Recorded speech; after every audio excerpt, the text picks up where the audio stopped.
প্রথমত আমি একজন ক্ষুদ্র ছাগল খামারি এবং আমার খামার অর্থাৎ ফার্মিং যাত্রা খুবই সীমিত এবং তার পাশাপাশি আমার টুকিটাকি চাহিদা এবং আউটসাইড ইনকামের জন্য আমার খামারে কিছু কোয়েল পাখি এবং হাঁস আমি পালন করে থাকি। মূলত প্রতিদিন নতুন নতুন আপডেট অর্থাৎ আমার খামারের অর্থাৎ আমার এই ক্যাটাগরির ভিডিও আমি আপনাদের সাথে প্রতিদিন শেয়ার করার চেষ্টা করি। মূলত আমি আমার ছাগলের খামার, কোয়েল পাখির খামার এবং হাঁস পালনের মাধ্যমে প্র্যাকটিক্যালি কিছু তথ্য, বাস্তব কিছু অভিজ্ঞতা এবং আমি প্রতিদিন আমার খামার নিয়ে যে কাজগুলোই করি সেগুলোই আপনাদের সাথে তুলে ধরার চেষ্টা করি। আসসালামু আলাইকুম, আপনারা দেখছেন দাহাগ্রাম এগ্রো ইউটিউব চ্যানেল এবং আমি ঋতু বরাবরের মতো হাজির হয়েছি নতুন একটি ভিডিও নিয়ে। হ্যালো বন্ধুরা, আশা করি সবাই ভালো আছেন এবং সুস্থ আছেন। আলহামদুলিল্লাহ আমিও ভালো আছি। দেশ এবং দেশের বাইরে থেকে এই মুহূর্তে যে যেখান থেকে আমার ফার্মের এই ভিডিওটি দেখতেছেন সবাইকে আমার চ্যানেলের এবং আমার খামারের পক্ষ থেকে অনেক অনেক শুভেচ্ছা এবং অভিনন্দন। তো যাই হোক, এখন বাজে সকাল 10টা এবং সকাল থেকে আমি ছাগলগুলো ঘর থেকে বের করে ছাগলের ঘরে রাখছি। তারপর হচ্ছে তেমন কিছু খাবার দেওয়া হয়নি, অর্থাৎ বলা যায় ছাগলগুলো না খেয়েছিল। তো এখন সকাল 10টা বাজে আর আমাদের বাড়ির আশেপাশে কিন্তু প্রচুর অর্থাৎ অনেক বাঁশঝাড়, যার কারণে হচ্ছে আমি প্রায় অধিকাংশ সময় অর্থাৎ প্রতিদিনই বলা যায় বা মাঝে মধ্যে বলা যায় আমি বাঁশ পাতা খাওয়াই আমার ছাগলগুলোকে। আলহামদুলিল্লাহ আমার ছাগলগুলো ভালো আছে এবং সুস্থ আছে এবং মাশাআল্লাহ আমার ছাগলগুলো সব ধরনের খাবার, ঘাস, গাছের পাতা, পানি এরকম হচ্ছে আর কি সব ধরনের খাবার খায়। তার জন্য আমি খুবই ভালো আছি এবং ছাগলের খামার থেকে যে আউটসাইডার একটা প্যারা অর্থাৎ যে একটা চাপ থাকে খাবার সংগ্রহ বা পর্যাপ্ত পরিমাণে খাবার দেওয়া, এই টেনশন অর্থাৎ এই চিন্তাটা থেকে আমি একটু হলেও মুক্ত থাকি। কেননা আমাদের গ্রামের বাড়ি চতুর্দিকে খোলামেলা, যার কারণে ছাগল নিয়ে এতটাও টেনশন করতে হয় না।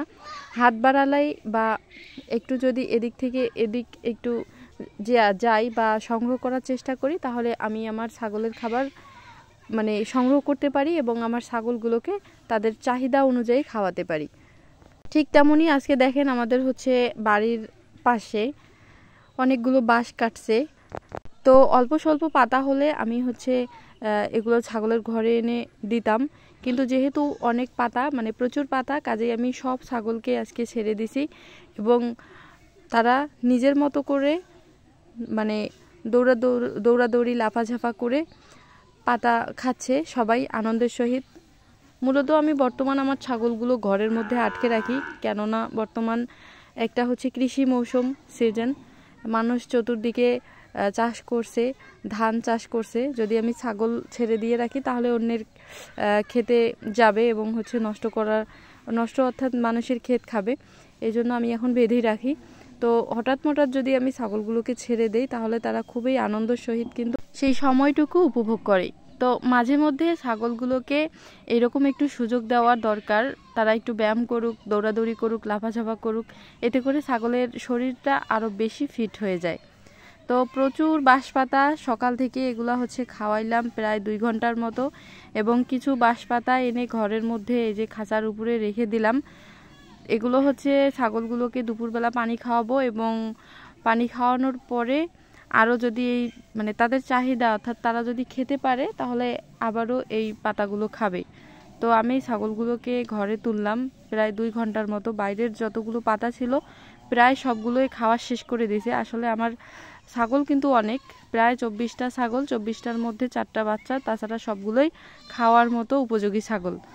আর এই যে দেখেন যে ছাগলটার বাচ্চা হলো 3 দিন আগে, আলহামদুলিল্লাহ বাচ্চাটা সুস্থ আছে, খাবার চাহিদা ঠিক আছে এবং কোনো রকম সমস্যা নাই।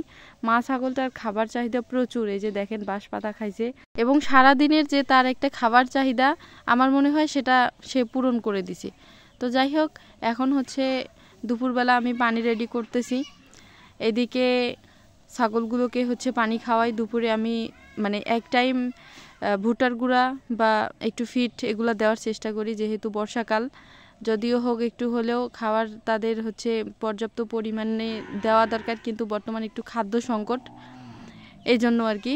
তো ভুট্টা গুঁড়া সিদ্ধ করে নিছি, এখানে হচ্ছে 1 কেজি পরিমাণে, এবং লবণ, ভাতের মার ছিল এবং হচ্ছে পানি দিয়ে এগুলো তাদের জন্য যতটুকু চাহিদায় লাগে ততটুকু পানি রেডি করে আমরা এইভাবে ছাগলগুলোকে পানি খাওয়াই। এবং এখন সময় মানে বর্তমান সময় থেকেই কিন্তু আমরা ছাগলগুলোকে একটু গরম পানি দেওয়ার চেষ্টা করতেছি। গরম পানি বলতে কুসুম কুসুম গরম পানি আর কি, যেন তাদের ঠান্ডা না লাগে। এবং হচ্ছে আমাদের এদিকে কিন্তু একটু একটু ঠান্ডার ভাবটা চলে আসছে, সকাল এবং রাত্রির বেলা কুয়াশা অর্থাৎ শীত পড়ে, যার কারণে বর্তমান হচ্ছে একটু একটু ঠান্ডা অনুভব হয়।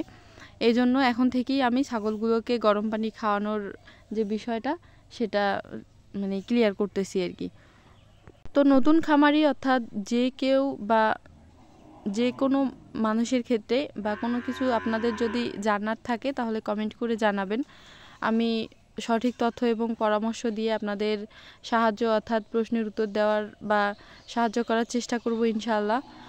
পরবর্তীতে হচ্ছে আপনাদের কমেন্টের উপর ভিত্তি করে হয়তো আমি ভিডিও বানাতে পারি। কাজেই আপনাদের যদি কোনো কিছু বলার থাকে তাহলে কমেন্ট করে জানাবেন। বাইরের যে ছাগলগুলো আপনারা দেখলেন পানি খাওয়াই দিলাম, এখন হচ্ছে ভিতরেরগুলো এগুলো খাবে। খাওয়ার পর হচ্ছে পানির পাত্রটা সরাই রাখবো এবং খাঁচার ভিতর কাঁচা ঘাস দেওয়া আছে, প্লাস হচ্ছে অনেকগুলো বাঁশ পাতা দেওয়া আছে। ছাগলের যেটা পছন্দ সেটাই সে খাবে। তো এইভাবে বর্তমান সম্পূর্ণ বিনা টাকায় আমি আমার ছাগলের খামারটা চালিয়ে নিয়ে যাচ্ছি এবং আলহামদুলিল্লাহ কোনো রকম টাকা পয়সা অর্থাৎ খরচ ছাড়াই আমার ছাগলগুলো সুস্থ আছে, ছাগলের চাহিদা মেটাতে পারতেছি এবং হচ্ছে আমার খামারটা দিব্যি চলতেছে। সবাই দোয়া করবেন যেন সব কিছু নিয়ে এভাবে ভালো থাকতে পারি। তো বিকেলবেলা একটু নতুন একটা চ্যাপ্টার আপনাদের সাথে একটু শেয়ার করি, মানে নতুন একটি বিষয় বলতে আমার হাঁসগুলো যে আছে আপনারা একটু আগে ভিডিওতে দেখছিলেন, হাঁসগুলোর জন্য নতুন একটি খাবার তৈরি করতেছি। আজকে এই খাবারটা প্রথম দিব। যদিও আমি হচ্ছে আমার হাঁসগুলোকে তাদের ক্যালসিয়াম এবং আয়রনের ঘাটতি পূরণের জন্য সপ্তাহে অন্তত 2 থেকে 3 দিন কালো কচু অর্থাৎ মানে যে কোনো ধরনের কচু রান্না করে দিয়ে থাকি, অর্থাৎ দেওয়ার চেষ্টা করি। এবং আজকে নতুন কিছু তাদের মেনুতে অ্যাড করছি। আর আমি কিন্তু বর্তমানে আমাদের হাঁসগুলোকে শুধু চালের গুঁড়া অর্থাৎ ধানের ভুসি, তারপর হচ্ছে খুদ, ফিড দেই না। এখন ফিড দিলে হচ্ছে খরচের পরিমাণটা অনেকটা বেড়ে যায়। এবং হচ্ছে আমি ভুট্টা ভাঙিয়ে আনছি, ওগুলো হচ্ছে মিক্স করে কখনো কখনো গোটাল অবস্থায় ধান দিয়ে থাকি। তো এগুলো মিক্স করে দিলে এইরকম করেই হচ্ছে আমি হাঁসগুলো চালাচ্ছি। এবং হচ্ছে এই যে দেখেন হাঁসগুলোর জন্য আমি কিন্তু ওগুলো 1 গামলা কেটে রাখছি, আপনারা দেখলেন।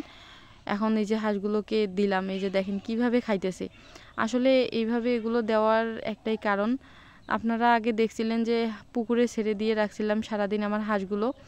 বর্তমান প্রায় 10-12 দিন থেকে আমি হাঁসগুলো উপরে রাখছি, পুকুরে আর ছাড়তেছি না।